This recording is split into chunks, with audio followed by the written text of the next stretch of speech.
My name is Honora Blythe. I am 68 years old and, until tonight, I believed I had raised a good woman. Numbers and order have been my life years spent keeping ledgers straight at the old Charleston clinic, balancing accounts until every column matched. I thought love could be measured that way too. Effort in, gratitude out. But some equations never add up. The evening air on the Battery carried salt and magnolia when I walked to the rehearsal dinner. The city glowed soft gold across the harbor, but inside me everything felt gray. I had spent 3 weeks assembling a scrapbook for Tamsin photos, report cards, the faded ticket from the fair where she first rode a pony. I wrapped it in blue tissue, tied it with baker's twine. It was my quiet way of saying I was there for all of it. When I reached the inn, laughter drifted from the veranda. I caught a glimpse of Tamsin through the glass doors, radiant and restless, a half-pinned gown shimmering against her frame. She saw me before I could wave. Her expression barely shifted. "After tomorrow," she said, her voice low. "The only mother I'll have is my future mother-in-law." For a moment, I thought I'd misheard. The chatter behind her blurred into nothing. She stood perfectly still, her earrings trembling with the faintest movement of her breath. "Tamsin," I managed. This is for you." I held out the wrapped book. She didn't reach for it. "You should go home, Mom. It's been a long day." The words slid cleanly between us, sharp as glass. I turned before anyone could see my face. The walk back along the cobblestones felt longer than the 20 minutes it was. Street lamps pooled in uneven circles of light. I stayed between them, unwilling to step fully into brightness. At home, I placed the unopened scrapbook on my kitchen table. The silence pressed close, steady as tidewater. I removed my blue dress from its hanger, the one Tamsin once said made me look gentle but strong, and laid it over the chair. My hands lingered on the fabric, smooth and cold. Outside, the bells from St. Michael's tolled 9 times. Each note sounded like a closing door. I stood listening until they faded, the house dim except for the single lamp burning beside the scrapbook, waiting for a morning I no longer expected to meet. I used to believe every life could be balanced, that if you worked hard enough, the numbers would make sense in the end. At the clinic downtown, my desk sat beside a humming radiator, and I kept a little calculator that clicked like a heartbeat. Line after line, I'd add, subtract, and check again. Patients came and went. Doctors barked orders, but the ledger stayed honest. Numbers never lied to me the way people sometimes did. After my husband's heart attack, I went back to work within a week. There wasn't time to mourn properly. Tamsin was 9, and the bills waited for no one. I picked up evening shifts, cleaning exam rooms, and entered payroll records after hours. I'd come home smelling of antiseptic, toes swollen in cheap shoes, and she would be waiting at the kitchen table with her homework spread out, asking if she could help. I'd hand her the stapler and tell her, "Put the pages in order, sweetheart." Everything in order. We lived off those ledgers. I tracked every grocery slip, every bus fare, every library fine. On weekends, we'd walk to the pier with sandwiches wrapped in wax paper, pretending it was a picnic. When she needed a Halloween costume, I unpicked old curtains and stitched them into a mermaid tail until dawn. The next morning, I went to work with needle pricks on my fingers and a smile I hadn't earned. People talk about unconditional love like it's effortless. It isn't. It's a practice like accounting. You record, you review, you reconcile. My notebook from those years is still in the drawer by the stove columns of dates and sums, little notes in the margin. Field trip fund paid, dentist in installments, birthday gift $10 cash. Every figure was proof that we kept going. Tonight, I opened the scrapbook I'd made for her and flipped through the pages again. Baby photos, honor roll certificates, the ferry ticket from her first school trip.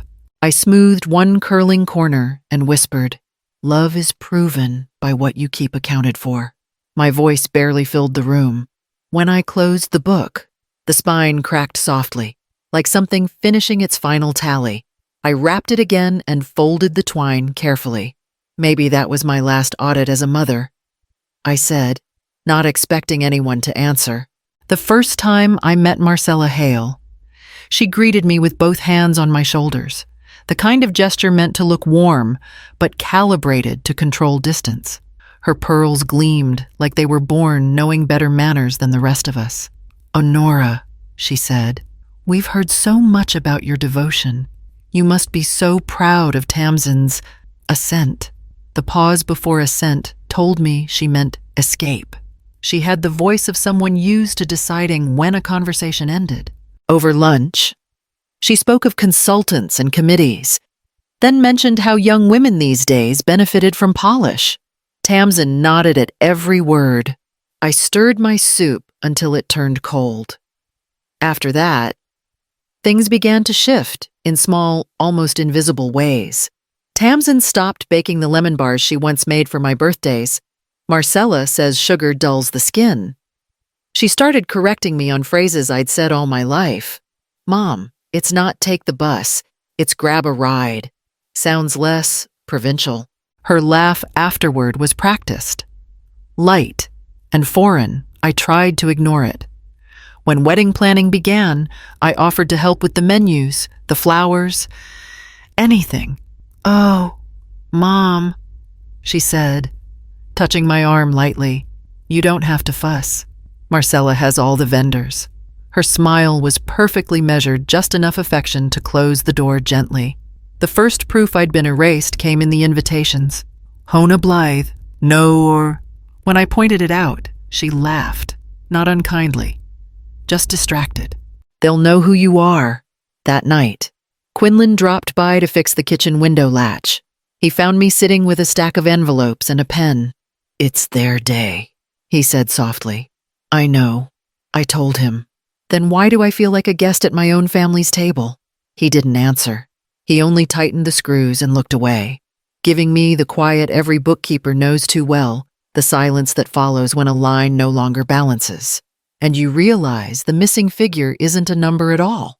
At dawn, the harbor sounded half asleep, just the groan of a gull and the faint hum of a church bell across the water.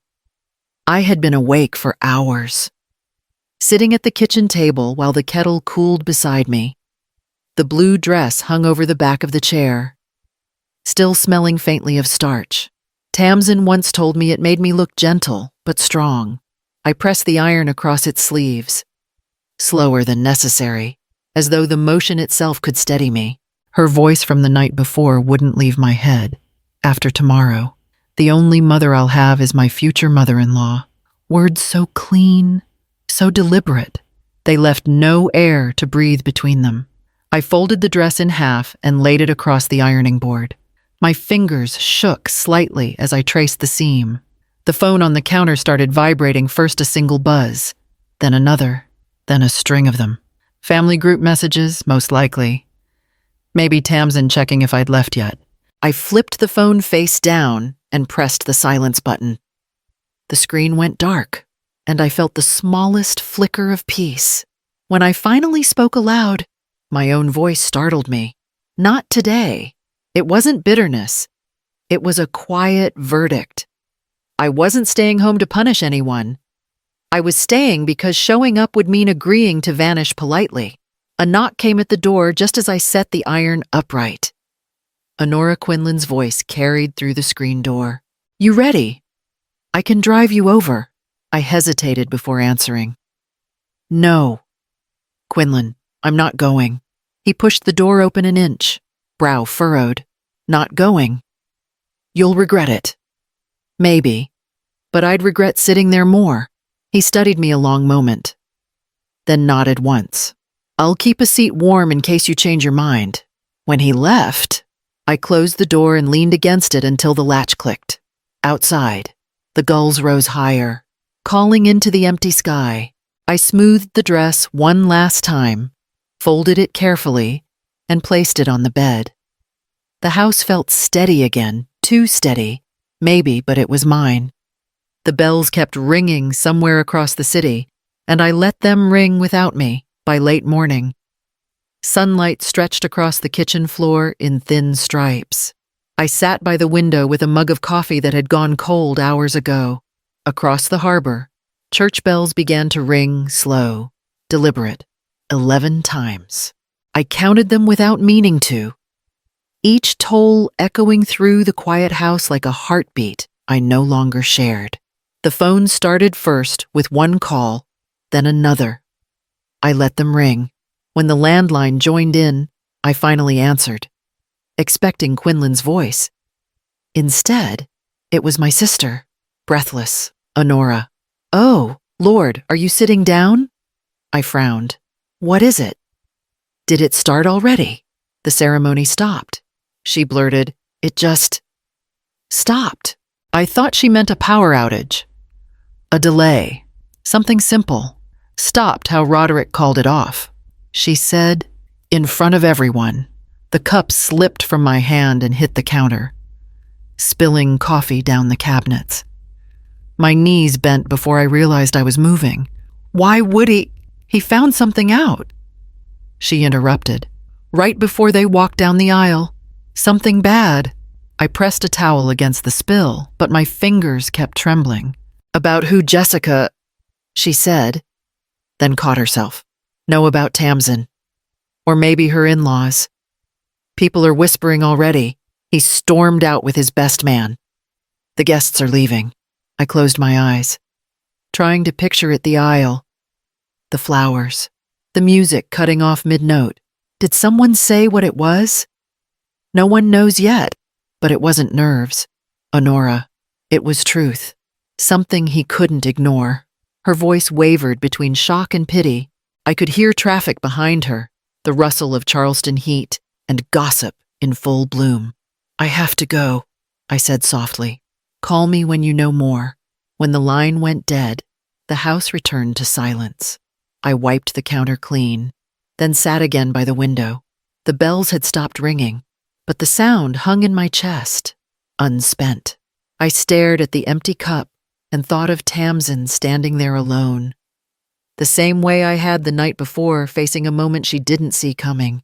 By the next morning, my name was everywhere I had never wanted it to be.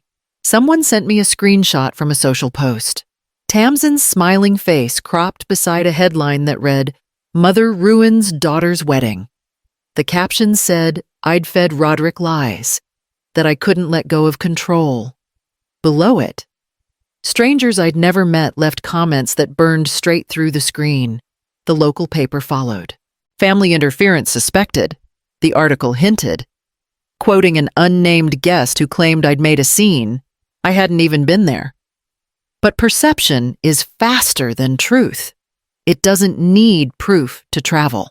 That afternoon, the mail arrived in a thick envelope stamped with a law firm's logo. The letter was printed on heavy paper, each word lined up like soldiers. Cease and desist. Defamation. Intentional interference with contractual relations. I read it twice before calling Aubrielle Cade, a paralegal who sometimes helped me file taxes at the senior center downtown. She arrived at my kitchen table half an hour later, still in her office heels, her hair fraying from the humidity. "Let me see," she said, sliding on her glasses. She skimmed the letter, her lips tightening. "They're bluffing. This isn't a real case, it's intimidation." "Then why send it?" I asked. "Because it works on most people," she said. "But look here, this attachment. Did you read it?" I shook my head. She unfolded several stapled pages covered in dense legal text. "This is a draft of the prenup," she said. "It's ugly. Honora." She pointed to one clause, tapping the paper with her pen. "If the marriage ends within 5 years, 75% of Roderick Hale's projected income bonuses, commissions, all of it transfers to accounts jointly held by Marcella Hale and her daughter." I felt something go cold inside me. Her daughter Tamsin, Aubrielle confirmed. "It's written that way. Looks like Marcella was protecting herself through your daughter's name. Clever." If it weren't so dirty. The room seemed to tilt. So it wasn't love, I said slowly. It was an acquisition. Aubriel met my eyes. That's why he stopped the ceremony. He must have seen this draft. Someone probably slipped it to him. I stared at the black letters on white paper, the shape of every quiet suspicion I'd swallowed now printed in ink. Outside. Another notification buzzed on my phone. Another stranger deciding who I was. I closed the letter and pressed it flat with my palm. The truth was right there, waiting for a signature that never came. The invitation came 3 days after the scandal broke. Marcella's assistant called it a family resolution dinner, as if the word family could still stretch far enough to include me. The meeting was set for the Harborview Hotel, a place with chandeliers so bright they could melt a lie if you looked up too long. I wore the pale blue dress that had waited on its hanger like an accusation. When I entered the ballroom, conversation thinned to silence. Marcella sat at the head of the table, posture flawless, glass of white wine untouched. Beside her, Roderick looked hollow, the shine stripped from his usual composure. Tamsin sat opposite him, hands clasped tightly in her lap. Marcella spoke first. Mrs. Blythe, I'm relieved you came. We'd all like to put this unpleasantness behind us. I set my purse down, unzipped it, and drew out a manila folder. Before we talk about putting things behind us, I said, we should look at what's been right in front of us. Her eyes flickered. What's that, your business plan? I said. I opened the folder and slid several pages across the table copies Aubriel had pulled from the prenup's digital trail, complete with creation timestamps and Marcella's initials in the metadata. Roderick leaned forward, brow furrowed. What is this? Marcella's smile didn't falter. Fabrications. She's trying to deflect guilt. I tapped one line with my fingertip. Clause 17. In the event of divorce within 5 years, 75% of the groom's income shall be redirected to accounts jointly held by Marcella Hale and Tamsin Blythe. Roderick read it twice before looking up. Voice rough. You turned love into acquisition. Tamsin's face drained of color. My name's on that. Marcella exhaled through her nose. Still calm. It's a draft, darling. A precaution. Precaution against what I asked. Honesty. Roderick stood, his chair scraping. You used both of us. Marcella rose too, her composure cracking. You needed guidance. Your judgment is soft. Your emotions enough. He cut in. You've stolen enough of this room, for the first time. Marcella looked uncertain. Her hand trembled as she reached for her glass. Tamsin's voice came small and broken.